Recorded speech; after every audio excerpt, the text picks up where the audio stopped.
Are we unwittingly fostering a culture of violence in our children and adolescents through the screens they are so often attached to? An intriguing question that requires our immediate attention. In the last decade, the prevalence of screen violence has skyrocketed. This is due to the proliferation of technology such as cable TV, tablets, smartphones, and social media platforms. These are not exclusive to the affluent. Even in homes of modest means or in remote areas, a simple television set can be found, often serving as the sole source of entertainment. Now consider this. With an estimated 6.8 billion people worldwide owning a smartphone, nearly 87% of the world's population, immediate access to violent content has increased exponentially.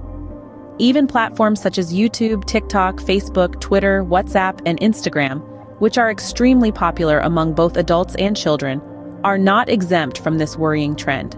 The impact of this exposure is profound. Time spent watching screen violence has been linked to increased bullying and cyberbullying in both boys and girls. More worryingly, aggressive behavior during childhood has been found to be a significant predictor of violent behavior in older adolescents and young adults. Let's examine a couple of case studies to illustrate this point.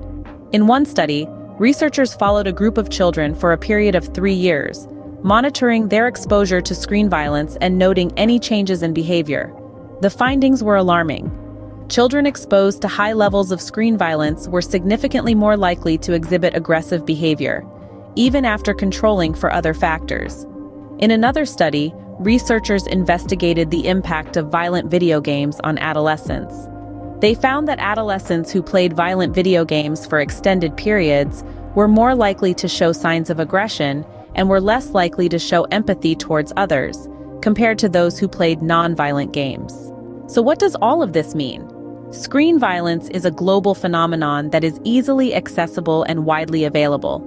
It has been directly linked to increased aggression, bullying, and violent behavior in children and adolescents. Even more concerning is the fact that this behavior can persist into adulthood, creating a troubling cycle of violence. The implications of these findings are clear. As a society, we need to be more vigilant about the exposure of our children and adolescents to screen violence.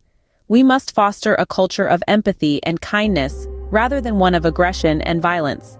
In conclusion, screen violence is not just a minor concern. It is a pressing issue that requires our immediate attention. The welfare of our children and adolescents, and indeed the future of our society, depends on it.